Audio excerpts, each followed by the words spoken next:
I grew up in and around the car business. And over the summers, I would detail cars, work back in service. Cleaned up trash around the fence line in 102-degree weather.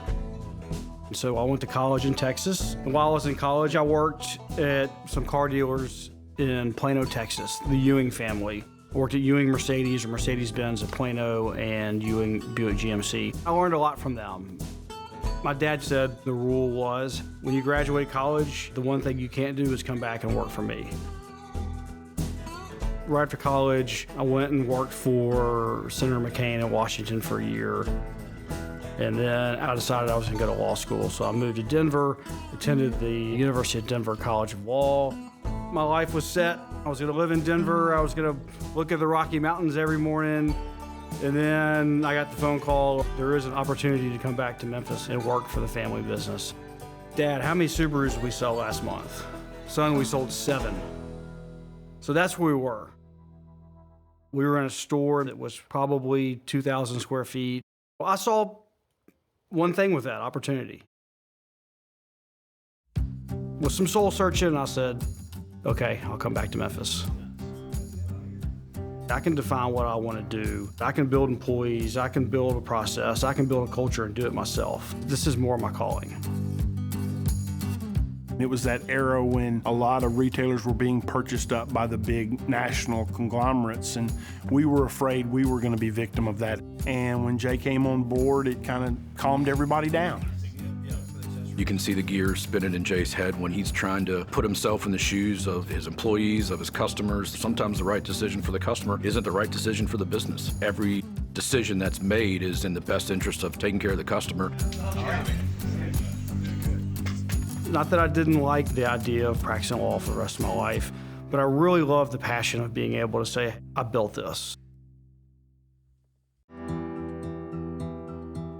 It's very easy to get stuck in your little plot of life. But when you really can think about expanding your horizons and having the ability to grow, that's when new opportunities happen.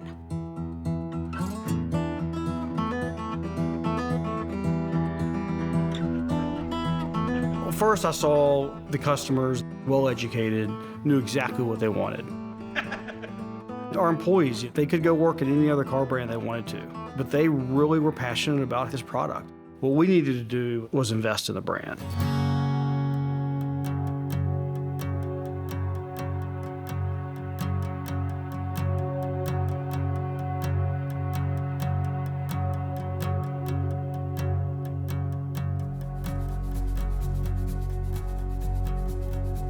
When it was decided that there was going to be a new store, and he asked me, what do you think?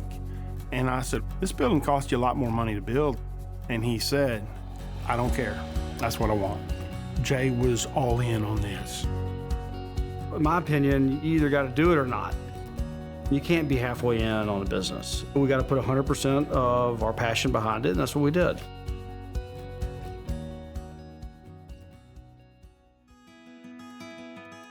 We've got a business model. We're selling vehicles, we're servicing vehicles, but also with that model, you're gonna take care of the customers, you're also gonna take care of the community. And those two don't act independently, they act together. Making a positive impact in somebody's life is what we're here to do.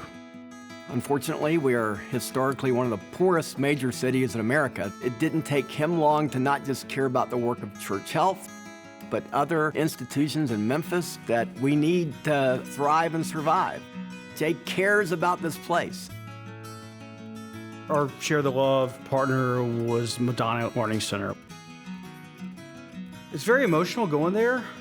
The kids are so dang happy. And so that's what's fun about it. We introduced the service technicians, the salespeople to the kids there, the faculty there. We play basketball with the kids. When you see your employees volunteering and they really are in tune with like, hey, this is a bigger purpose than just selling a car.